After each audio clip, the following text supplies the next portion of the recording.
ये तो अब तक यही दुनिया को दिखा रहे थे, बता रहे थे कि अब्दुल तो बड़ा गरीब है, अब्दुल तो फकीर है, अब्दुल के पास कुछ नहीं। मगर मेरे अजीजों, अब्दुल को गरीब समझने वाले, गरीब बताने वाले, गरीब दिखाने वाले जब इन्होंने अब्दुल की जमीन देखी, जब अब्दुल की प्रॉपर्टी देखी तो घबरा गए, नीयत खराब हो गई, वक्त बिल लेके आ गए, रातों रात पास कर लिया, क्योंकि इन्हें पता लग गया अब्दुल को गरीब समझना बेवकूफी है। अब्दुल तो अपनी मालो दौलत को अपने रब के नाम पे लुटा चुका है। ये वो कौम है, वो जिगर रखती है कि जमीन, आज दुनिया जमीन के लिए मर रही है, कत्ल हो रहा है। बड़ी बड़ी कीमती जमीन है, मुसलमान ने कहा अल्लाह के लिए कर दी वक्त, विरसे में मिली थी या चाहे खरीदी थी, करोड़ों की प्रॉपर्टी थी, कह दिया अल्लाह के लिए वक्त। जब जमीन देखी ना तो नीयत खराब हो गई। मंसूबा बनाया गया कि इन जमीनों पे कब्जा कैसे किया जाए। एहतिजाज करना हमारा हक है पुरअमन तरीके से।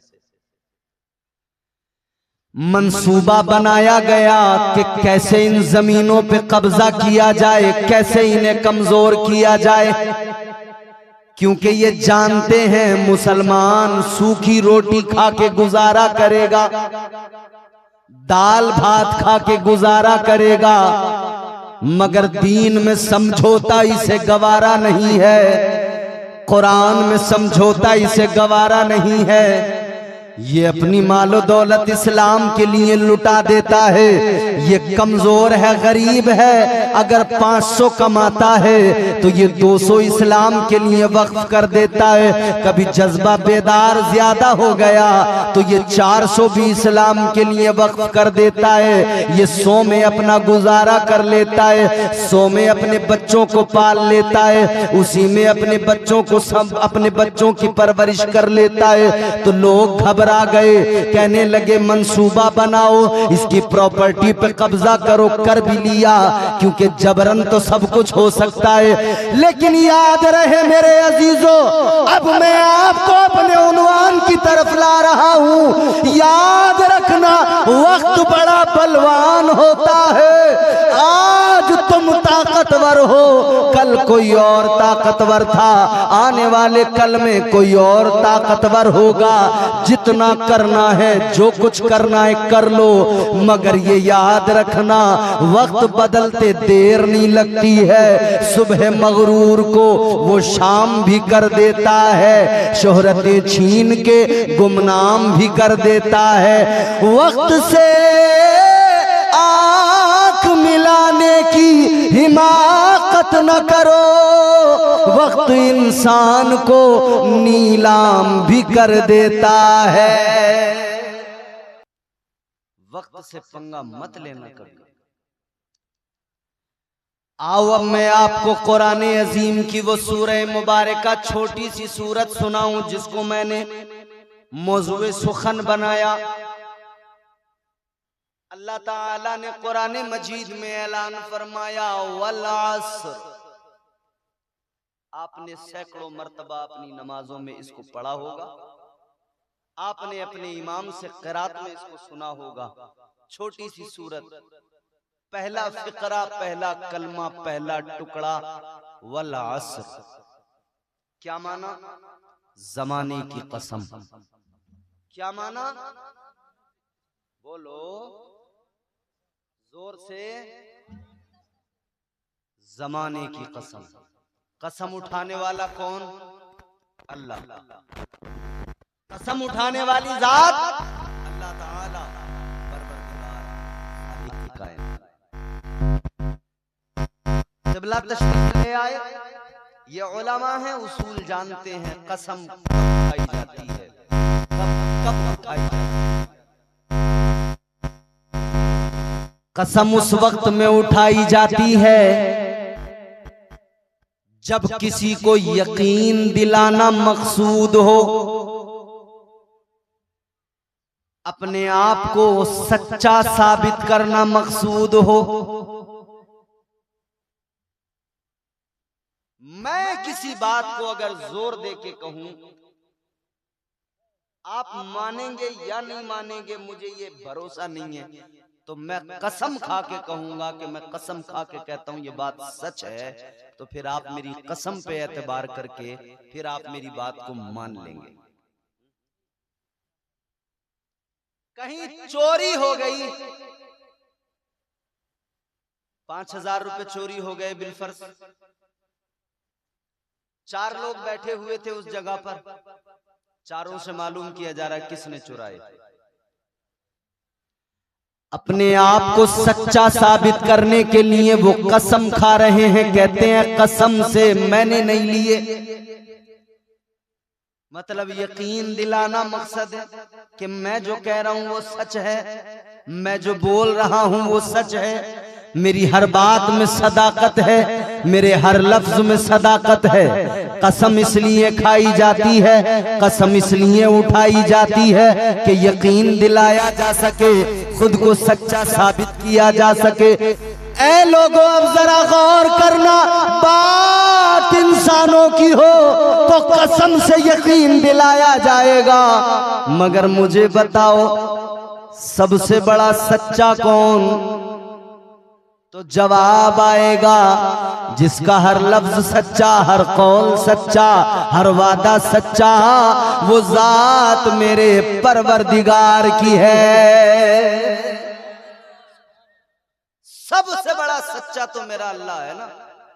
बोलो, कई लोग यहां डंडी मार जाते हैं और वो आपके यहां भी आते होंगे ऐसे हंसते हुए, चलो चलो अल्लाह रसूल की बातें करेंगे।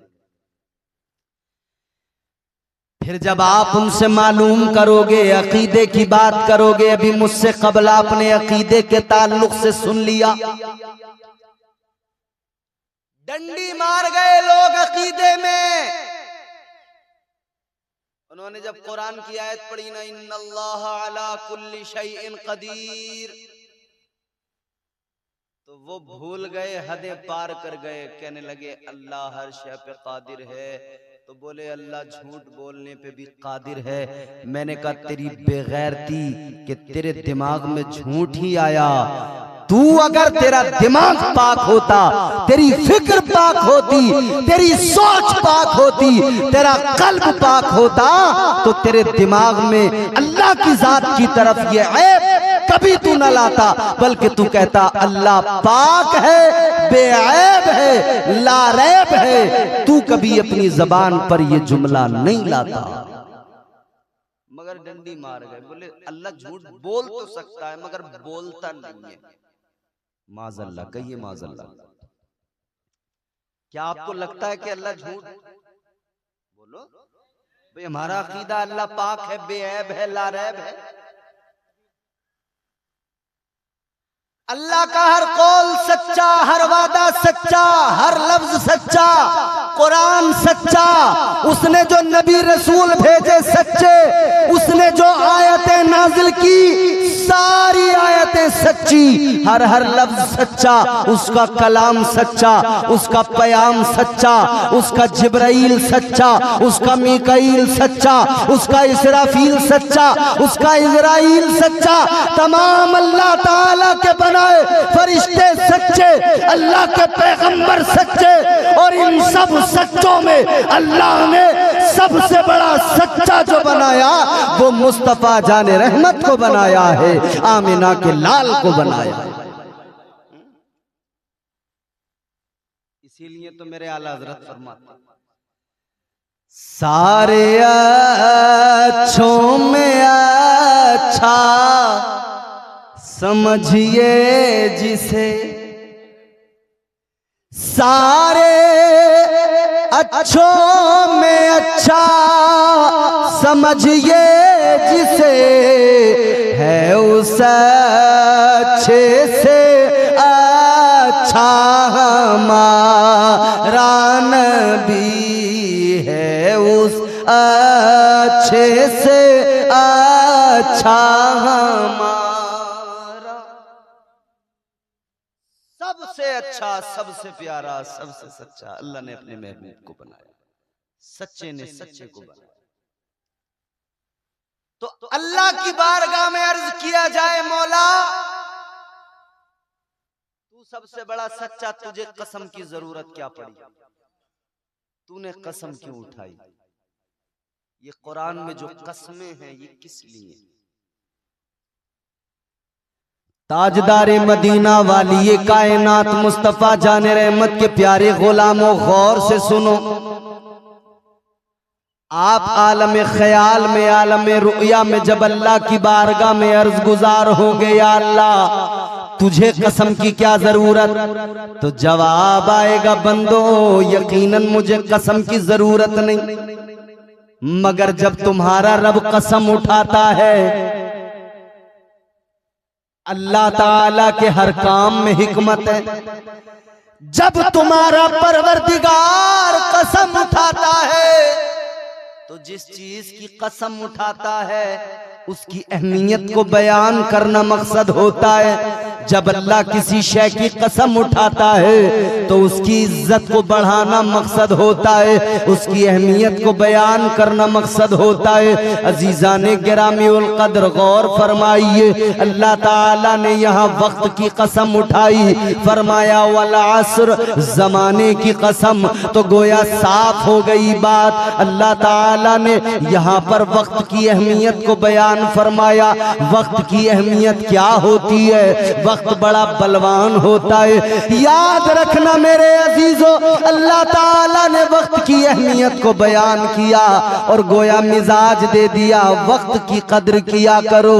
आज जो वक्त है वो कल लौट कर नहीं आने वाला, आज जो गुजर गया कल वापस नहीं आने वाला।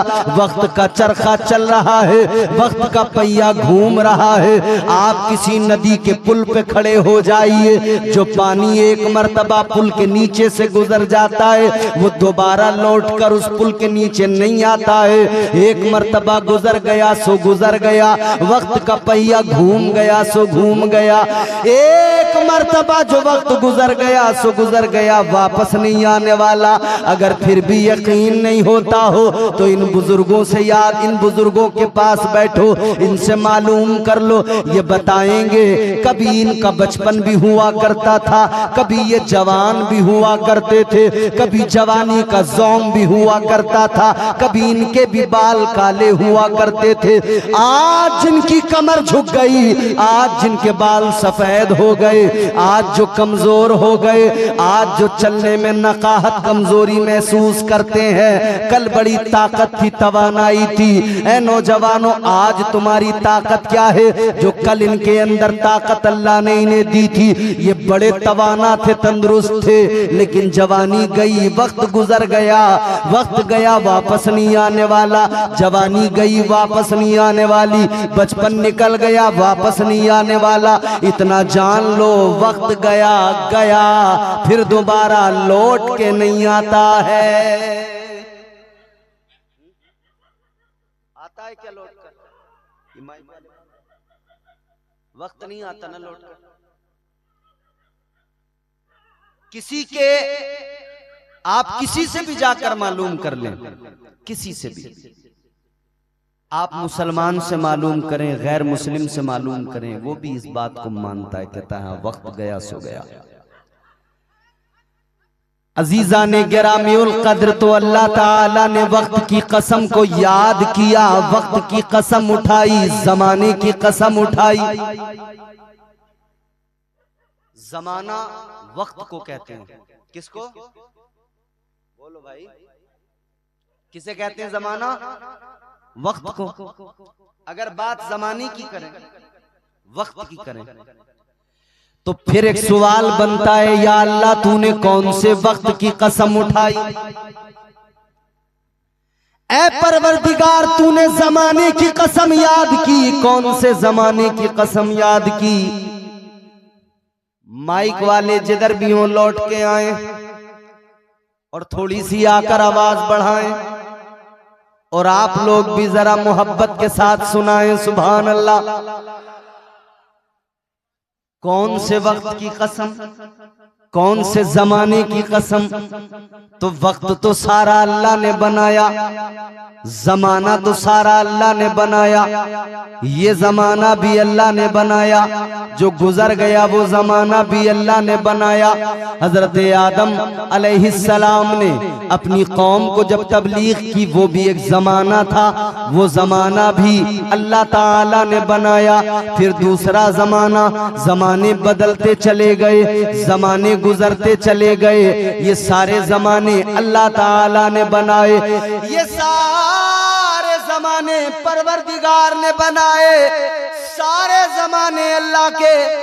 तो सवाल तो बनता है, या अल्लाह कसम कौन से जमाने की? जब सारे जमाने अल्लाह ने बनाए तो कसम कौन से जमाने? थोड़ी आवाज बढ़ा दो, कसम कौन से जमाने की? तो जवाब बड़ा सीधा सा है, सिंपल सा है, सारे जमाने अल्लाह ने बनाए। इसी तरह जैसे सारे रसूल अल्लाह ने बनाए, सारे पैगंबर अल्लाह ने बनाए, सब लाजवाब, सबको इज्जतें अल्लाह ने अता फरमाई। मगर सुनो, इन सारे रसूलों में आमिना के लाल लाजवाब है। इसी तरह सारे जमानों में मुस्तफा का जमाना लाजवाब है।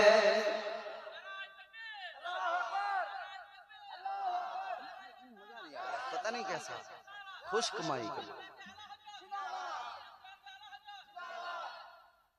बात समझ में आ रही?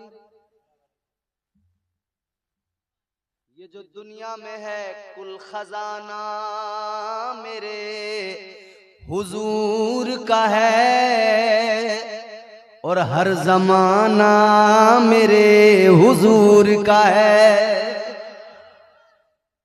जमाने भी यूं सारे मेरे अल्लाह ने बनाए, तो सबके मालिक मेरे आका ही हैं, सब जमाने मेरे हुजूर के। मगर वो जमाना स्पेशली कि जब हुजूर ने अपनी जाहिरी जिंदगी गुजारी जिस जमाने के अंदर, वो जमाना कितना प्यारा जमाना रहा होगा ना। वो कितना प्यारा जमाना था। ये भी एक जमाना है, वो भी एक जमाना था कि उस जमाने के अंदर मदीने की गलियों में मुस्तफा का आना जाना था। ये भी एक जमाना है, वो भी एक जमाना था। वो कितना प्यारा जमाना जब मुस्तफा जाने रहमत मुसल्ले पे खड़े होकर नमाज पढ़ा रहे हैं और नबी के सहाबा आका की इक्तदा में नमाजें अदा फरमा रहे हैं। कितना प्यारा जमाना, क्या जमाना था। जिनको अल्लाह ने रहमते कौनैन बनाया, रहमते कायनात बनाया, रहमत बन के मुस्तफा आए। क्या जमाना होगा, नबी जिधर जाते होंगे रहमतें लुटाते होंगे, जिधर कदम रखते होंगे बरकतों का नुज़ूल होता होगा। जिस तरफ मेरे मुस्तफा जाते होंगे उस तरफ अल्लाह के फरिश्तों का नुज़ूल होता होगा। क्या जमाना। हम जमाने याद करते हैं, जवानी में अपने बचपन का जमाना याद करते हैं, बुढ़ापे में अपनी जवानी का जमाना याद करते हैं। आज लोग बैठते हैं, बात करते हैं तो 100 साल पीछे के जमाने को याद करते हैं, उस जमाने की बात करते हैं। आज भी हमारे बुजुर्ग गुजरे जमाने की बातें करते, कहते वो क्या जमाना था जब 10 पैसे में बड़ा सामान मिलता था,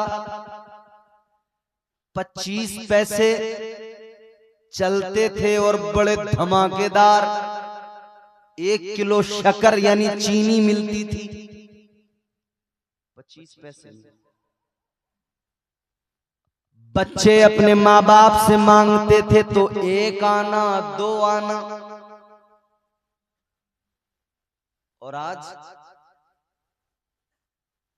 तो बच्चे भी 1-2 रुपए में 5 रुपए में राजी नहीं हो रहे, 10 से ऊपर का हिसाब है। माँ बाप परेशान, भिखारी भी है ना, भिखारी अगर तुमने 1 रुपया दे दिया तो घूर के देखता है दुआ देने के बजाय, गुस्सा आ जाता है उसे देख के, कहता है भाई ये तो हमारी पार्टी का आदमी है, इसका तो ज्यादा मामला खराब है? 10-20 में और अब तो 10-20 में भी जल्दी राजी नहीं हो रहे, ये इरादा रखते हैं पूरे दफ्तर लेके चल रहे हैं अपने साथ, एक पूरा एक रजिस्टर, उसमें एक किसी डॉक्टर की एक रिपोर्ट लगी हुई होती है, वो रिपोर्ट दिखा कहते हैं कि भाई साहब हमारे घर में हमारे साहब बीवी बड़ी बीमार है, हॉस्पिटल में है और ऑपरेशन होना, 6 लाख का खर्चा, बड़े परेशान है, कमाने वाला कोई नहीं है, अकेले हैं, मदद कर दो, 2-4 हजार रुपए दे दो। अब 2-4 हजार से बात चलेगी तो आदमी 100-200 तो दे ही देता है। बड़े नए नए तरीके से लूट रहे हैं। लखनऊ रेलवे स्टेशन पे मैं गालिबन पटना से पहुंचा था, लखनऊ रेलवे स्टेशन पे एक आदमी मुझे मिला, उसने आके अस्सलाम वालेकुम वरहमतुल्लाह, मैंने कहा वालेकुम अस्सलाम। आमतौर पे हमें लोग मिल भी जाते हैं जो पहचान लेते हैं कि भाई ये यूट्यूब पे हमने आपको सुना है ये। उसने जब सलाम किया मैंने कहा शायद कोई ऐसा ही आदमी हो जो मुझे जानता पहचानता हो, मुझसे बात करने लगा। तो मैंने कहा आप मुझे जानते हैं? बोला जानता तो नहीं हूं मगर आप हमारे आलिम हैं, तो मैंने आपको देखा तो मेरा दिल चाहा कि मैं आपके पास आऊं, आपसे बात करूं। मैंने कहा सुभान अल्लाह, बड़ी अच्छी बात है। थोड़ी देर मीठी मीठी बातें की, फिर बोला आइए हजरत चाय पियेंगे। अरे मैंने कहा नहीं बस मेरा टाइम हो रहा है ट्रेन का, मैं निकलना मुझे। कि नहीं नहीं आपको चाय तो पीनी पड़ेगी।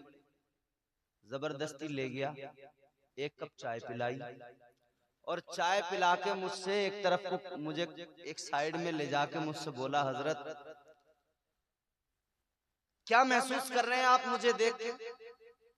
मैंने कहा यार बढ़िया आदमी हो आप, अच्छे आदमी हो, मुखलिस आदमी हो, उलमा से मोहब्बत करते हो। बोला हाँ मैं उलमा से मोहब्बत करता हूँ, दीनदार आदमी हूँ, मगर बोला हजरत आज मैं एक परेशानी में फंस गया हूँ। मैंने कहा क्या? बोला हजरत मैं बड़े अच्छे घर का आदमी हूँ मगर मेरा बटुआ किसी ने चुरा लिया, मेरा वॉलेट चुरा लिया किसी ने। मैंने कहा फिर? बोले हजरत मैं आपसे कर्जे हसना मांगना चाहता हूँ, जिसका इस्लाम में हुक्म है कि मोमिन अपने मोमिन भाई से कर्जे हसना। बोले हजरत मुझे आप 2000 रुपए कर्जे हसना के तौर पे दे दो, मैं जैसे ही शाम को अपने घर पहुंचूंगा, सुबह बाद में होगी, आपके पैसे फोन पे में पहले डाल दूंगा। अब मैंने कहा या अल्लाह मैं कहूं तो क्या कहूं, चाय इसकी मैंने पी ली। चाय पिला के फिर उसने कहा, अब मैं बड़ा हैरान, चाय पी है मैंने इसकी, यकायक सामने से इनकार भी नहीं कर सकता, डरते डरते डरते डरते मैंने 500 रुपए दिए। मैंने कहा साहब बस यही रख लो, लौटा देना। उसने अपना नंबर दिया, मैंने अपने मोबाइल में उसका नंबर सेव किया। उस वक्त मैंने कॉल भी लगा के देखी, फोन भी लग रहा था। वो दिन है और आज का दिन है, न कभी उसका नंबर लगा न कभी उससे आज तक बात हुई। वो 500 खत्म। ऐसे ऐसे फ्रॉडिये, वो तो इत्तेफाक ये था मैंने 500 ही दिए। ऐसे लोगों पे जब एतबार हो जाता आदमी 2-4 हजार भी दे देता है। अब अगर उसने दिन भर में 2-2 हजार वाले, 2000 छोड़ो मियां, 1000 वाले 5 बकरे पकड़ लिए तो दिन कितने का गया? 5000 का, 5 या 15, एक दिन में 5000 तो 5 या 15, 30 दिन में हो गए 1.5 लाख। सरकारी नौकरी वाला क्या कमाएगा जो वो फ्रॉडिया कमा लेगा? लोग ऐसे यकीन दिला देते। तो वक्त वक्त की बात है मियां, कभी वक्त पे आदमी का दिमाग फैसला दे देता है कि हाँ यार इसकी मदद कर दो, कभी वक्त पे आदमी जो जरूरतमंद होता है उसकी भी मदद नहीं कर पाता। मगर वक्त की बात है मेरे पे, ये वक्त की तो बात है, आप बैठे हैं रात है, ये वक्त आपने अपना बिस्तर के बजाय हुजूर के जिक्र की महफिल को दे दिया, तो याद रहे इस वक्त की कीमत ये हो गई कि आप जितनी देर यहाँ बैठे हैं, आप ये न समझें कि आप जमीन पे बैठे हैं, ये न समझें कि आप अपने गांव के किसी मैदान में बैठे हैं, बल्कि ये यकीन रखें मुस्तफा का ऐलान है, जहां अल्लाह और उसके रसूल का जिक्र होता है वो जगह दुनिया की जगह नहीं होती, अल्लाह उसे जन्नत की क्यारी बना देता है। आप इस वक्त बैठे हैं तो जन्नत की जमीन के अंदर बैठे हैं, जन्नत के टुकड़े के अंदर बैठे हैं। वक्त की बात है, कल यही जमीन होगी, यही जगह होगी, यही सब कुछ होगा। आज ये जन्नत की क्यारी है, कल नहीं होगी। आज बैठे हो तो जन्नत में बैठे हो, और हुजूर फरमाते जब बैठो तो कुछ चर लिया करो। आपकी बकरियां जब जाती हैं खेत में चरने के लिए, तो इधर से कुछ मुंह मारा, इधर से कुछ मुंह मारा, कुछ इधर से चर लिया, कुछ उधर से चर लिया। यहाँ बैठकर भी हुक्म दिया गया कुछ चर लिया करो। क्या चरें, क्या खाएं, कौन सी ग़िज़ा है? ताजदारे मदीना वाली कायनात मुस्तफा जाने रहमत ने फरमाया इस महफिल में आकर बैठा करो तो कुछ चर लिया करो। मतलब ये आका फरमाते हैं कभी सुबहान अल्लाह कह दिया करो, कभी अल्हम्दुलिल्लाह कह दिया करो।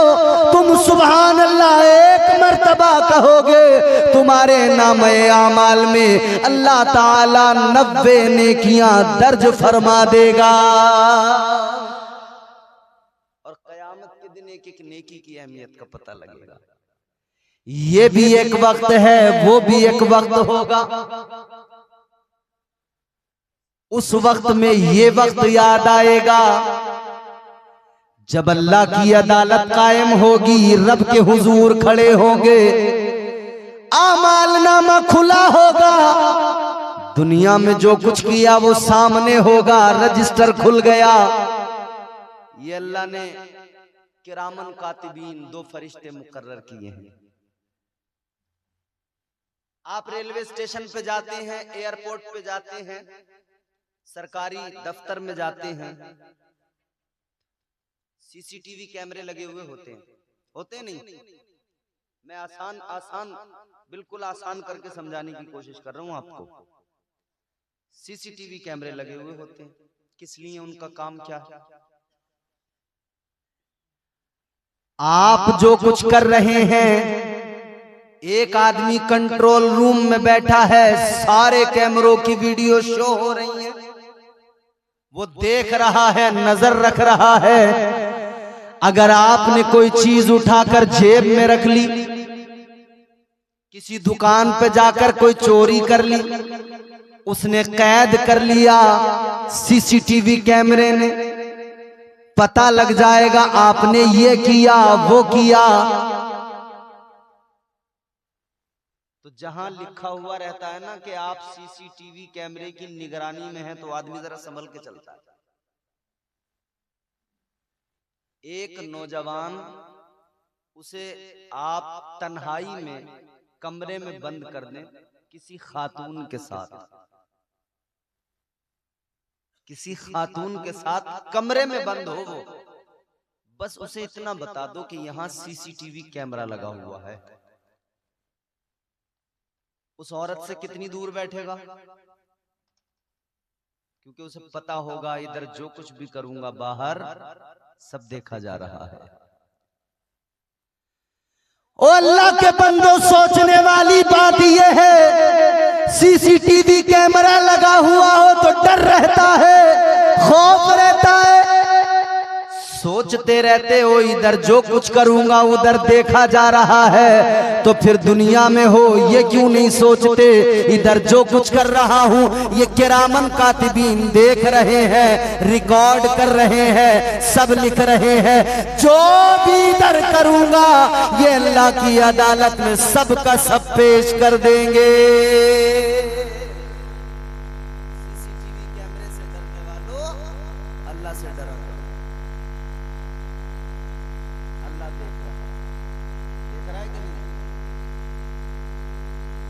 जनाब हजरत यूसुफ अलैहिस्सलाम बड़े खूबसूरत थे।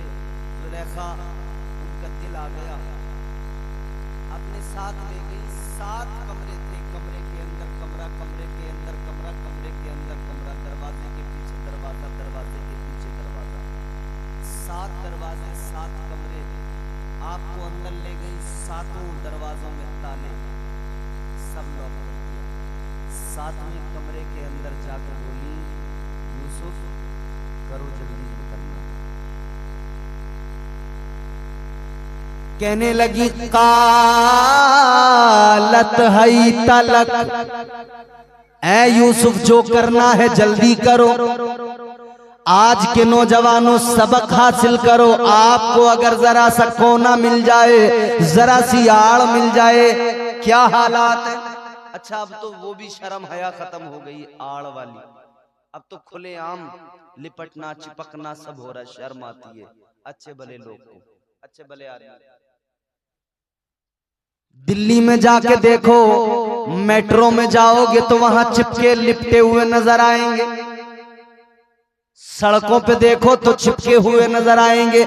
ऐसे ही जैसे कुत्ते और कुतिये, कुत्ता और कुतिया रोड पे चिपकते नजर आते हैं, अब ऐसे ही इंसानों ने अपनी हालत बना ली।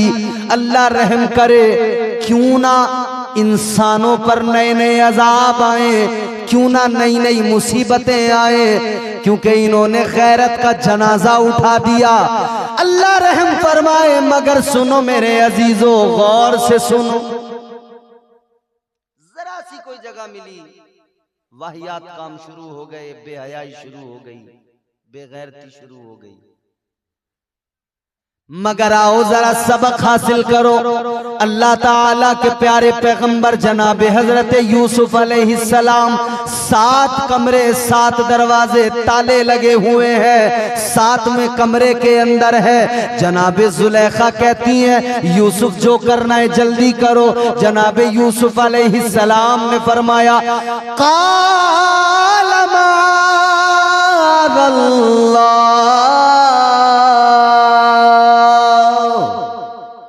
फरमाते मैं अल्लाह की पनाह मांगता हूँ, मैं अल्लाह की पनाह चाहता हूँ। जनाबे जुलेखा ने अपना दुपट्टा लिया, एक बुत रखा हुआ है कमरे में, उसके ऊपर यूं डाल दिया। हजरत यूसुफ ने फरमाया जुलेखा ये क्या किया। कहने लगी ये मेरा खुदा है, मैंने कपड़ा डाल दिया कि हम जो कुछ भी करें ये न देखे। हजरत यूसुफ अलैहिस्सलाम ने फरमाया जुलेखा ये तेरा खुदा है, कपड़ा डाल दो नहीं देखता, मगर मेरा खुदा तो वो है जो 7 तालों के अंदर 7वें कमरे में भी बराबर देखता है। वो रब तो देख रहा है, वो परवरदिगार तो देख रहा है। ये अभी एहसास बेदार नहीं हो रहा। ये जिस दिन एहसास बेदार हो गया ना कि अल्लाह की अदालत में सारे अमाल रखे जाएंगे, फिर उधर क्या जवाब बनेगा। तो आदमी उस वक्त में जाकर फिक्र करेगा कि इस वक्त में उसने क्या कुछ किया।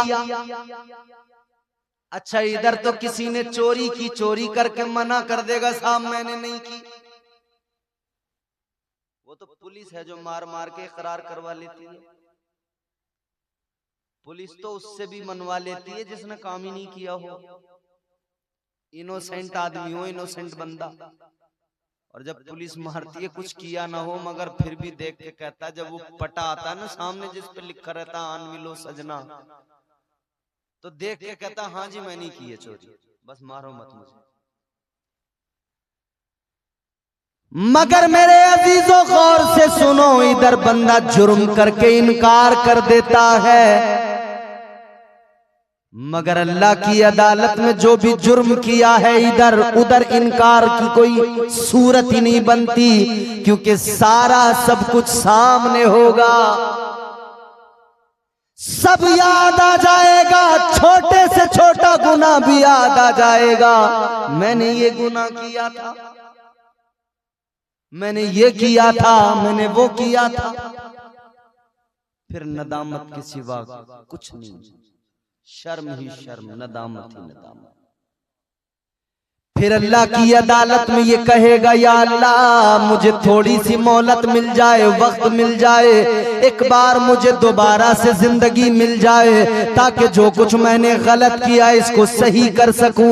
एक बार और काश मुझे जिंदगी मिल जाती, मगर जिंदगी ना मिलेगी दोबारा। एक बार मिलती है जिंदगी, जो कुछ करना है इसी में करना है। अच्छाइयां करोगे तो अच्छा पाओगे, बुराइयां करोगे तो बुरा पाओगे। जैसी इधर बोओगे वैसी फसल उधर काटोगे।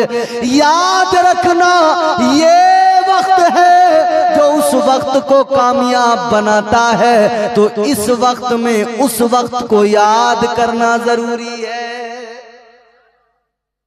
वक्त की अहमियत को समझें आप, इस वक्त में रहकर उस वक्त की अहमियत को समझें, और इस वक्त में रहकर इस वक्त की अहमियत को भी समझें। वक्त बड़ा बलवान होता है, वक्त बड़ा ताकतवर होता है। वक्त ने बड़े बड़े पहलवानों को पछाड़ दिया। सिकंदर जैसे बादशाह वक्त की मार से न बच सके। कारून जैसा बादशाह, नमरूद जैसा ताकतवर बादशाह, फिरौन जैसा ताकतवर बादशाह वक्त की मार से बच न सका, तो आप और हम क्या हैं, हमारी औकात और बिसात क्या है। याद रखना आज वक्त है तो समझ लो। इसीलिए मेरे इमाम ने, ताजदारे अहले सुन्नत ने, सरकारे आला हजरत ने फरमाया, आज ले उनकी पनाह, आज मदद मांग उनसे, आज ले उनकी पनाह, आज मदद मांग उनसे, कल न मानेंगे कयामत में अगर मान गया।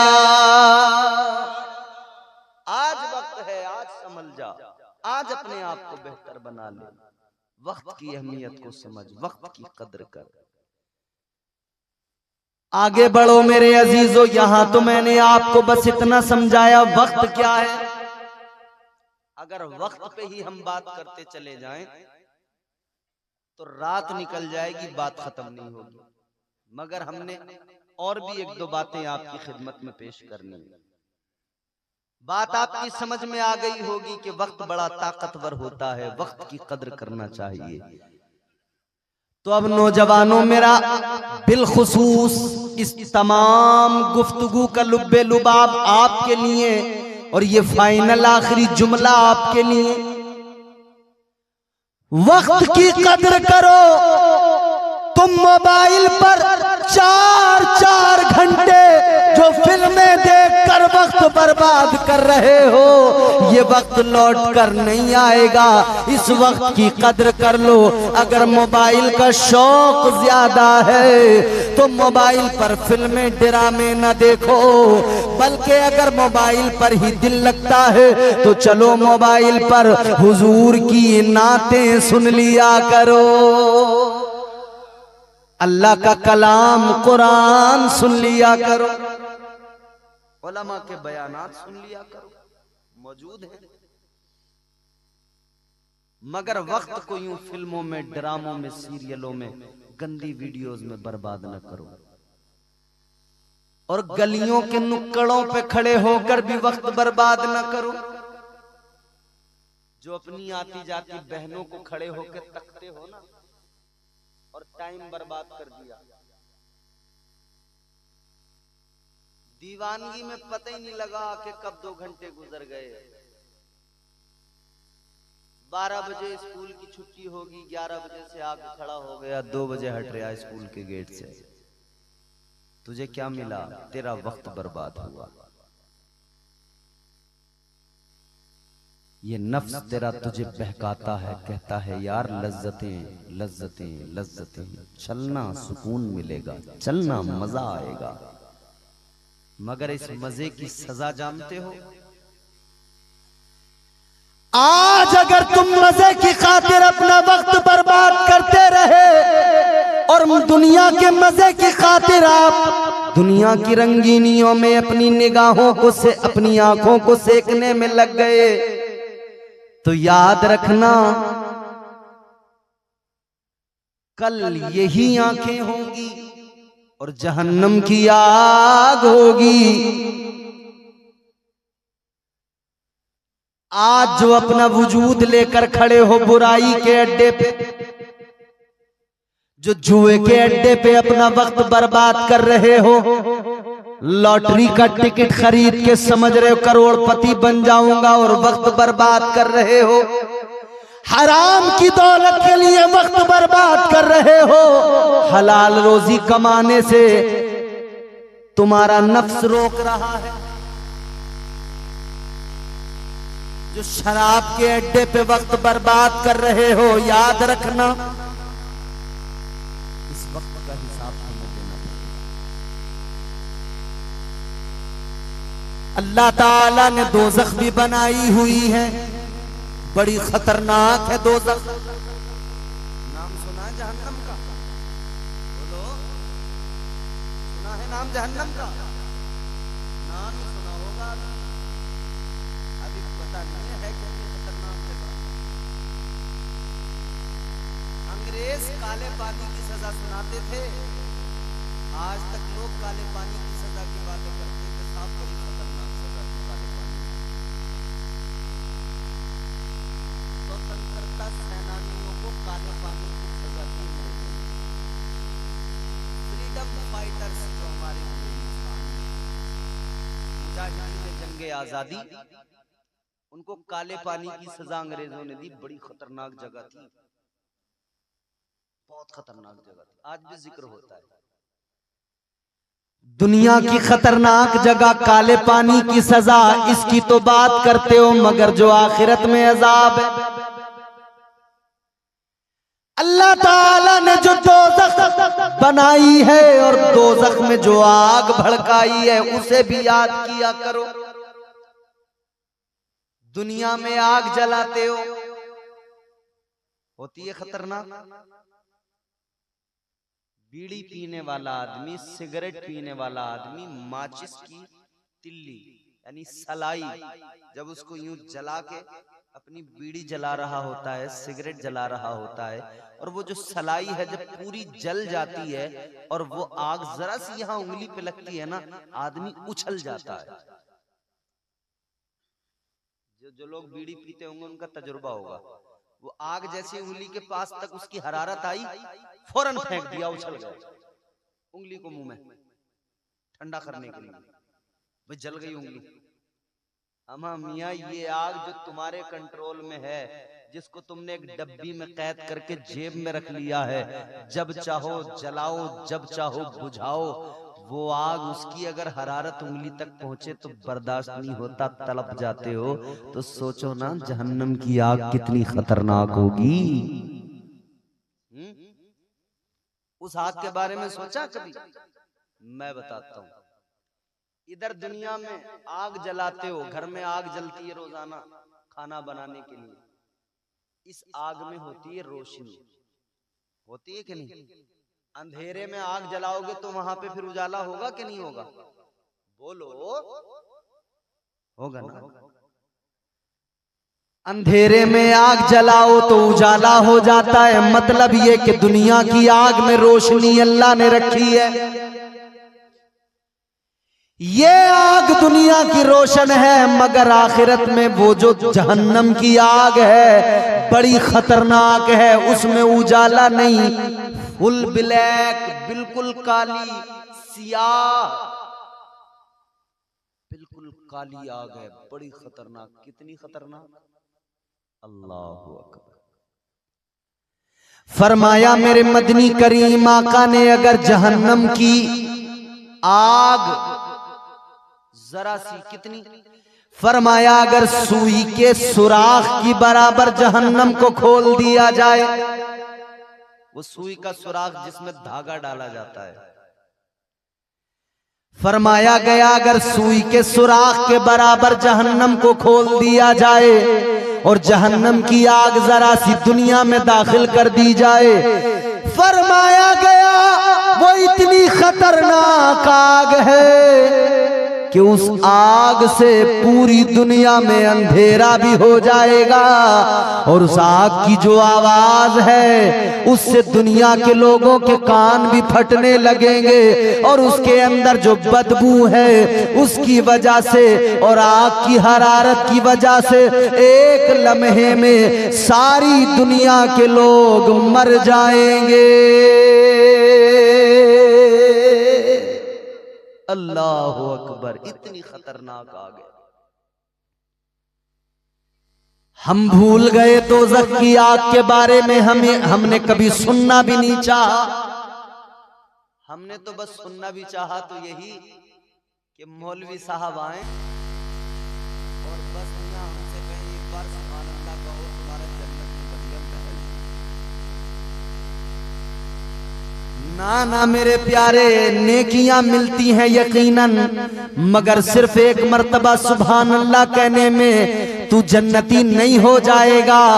याद रखना, जन्नती बनने के लिए इस्लाम के उसूल ज़वाबित पर अमल करना पड़ेगा, मुस्तफ़ा की शरीयत को अपनाना पड़ेगा, आक़ाए कायनात के फरामीन पर अमल करना पड़ेगा, इस्लाम को मानना भी पड़ेगा और इस्लाम के उसूलों को अपनाना भी पड़ेगा।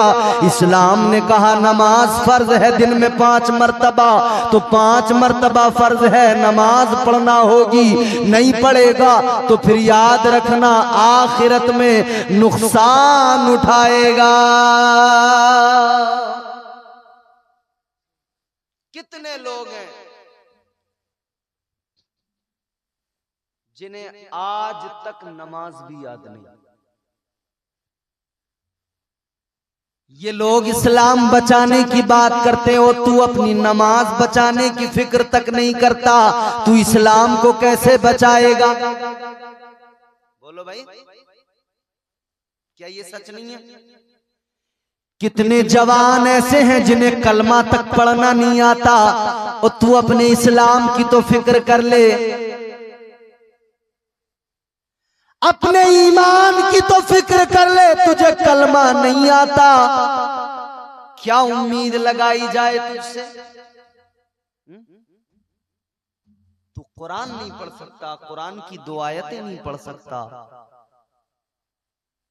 आज तुम देखो गैर मुस्लिमों के अंदर, उनके तुम देखो कैसे उनके अंदर बेदारी आई है। इतने इतने बच्चे भी उनके जो है ना, कोई गायत्री मंत्र पढ़ रहा है, कोई जो है गीता का कोई श्लोक पढ़ रहा है, कोई जो है किसी और ग्रंथ का, किसी और मतलब अपनी किताब का कोई जो है श्लोक पढ़ रहा है। सब देखो धार्मिक बने हुए हैं, मगर मुसलमान इतना बड़ा बेवकूफ है, जुल्म और सितम भी हो रहे हैं, जुल्म भी बराबर हो रहे हैं, और मुसलमान की हालत यह है कि मुसलमान खुद को बदलने को तैयार ही नहीं है।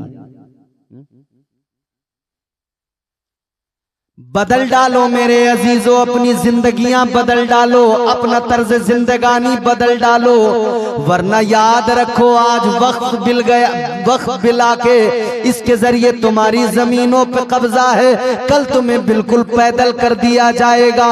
परसों हालत ये होगी कि कोई पुरसाने हाल नहीं होगा। आज अपने आप को बदल डालो, आज अपने इस्लाम के साथ, अल्लाह और उसके रसूल के साथ वफादारी का मुजाहिरा करो। ये दुनिया तुम्हारे साथ वफा तब तक नहीं करेगी जब तक तुम अल्लाह और उसके रसूल के साथ वफा नहीं करोगे। अल्लाह के साथ तू वफा करने को तैयार नहीं, और तू दुनिया से आस लगाता है कि दुनिया मेरे साथ वफा करे।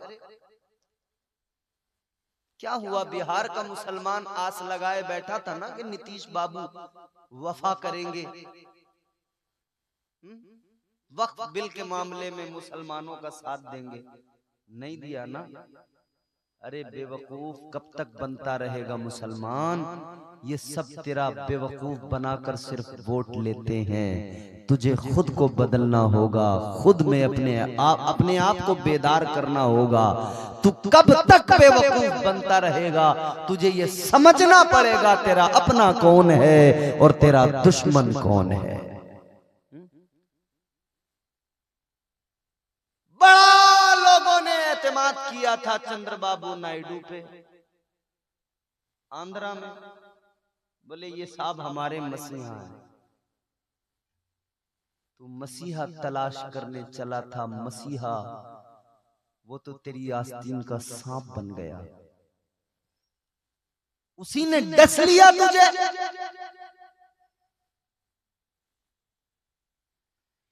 एक बात मैं आज बबांगे तुहल कहना चाहता हूं, दुनिया का मुसलमान जितनी जल्दी समझ ले उतनी अच्छी बात है, जितनी देर से समझेगा उतना नुकसान ज्यादा उठाएगा। गौर करो, हिंदुस्तान में मौजूदा हालात पर नजर डालो। मुसलमानों, तुम्हारी लीडरशिप को खत्म कर दिया गया, तुम्हें बिल्कुल कमजोर कर दिया गया। जहां भी तुम ताकतवर थे तुम्हें तोड़ दिया गया। तुम्हारी लीडरशिप को खत्म करने का मकसद ये है कि तुम्हें दोयम दर्जे का नागरिक बना दिया जाए। अगर तुम अपने आप को बचाना चाहते हो तो तुम्हें आज ये पहचानना पड़ेगा हमारा अपना कौन है और हमारे साथ मुनाफिकाना रवैया किसका है।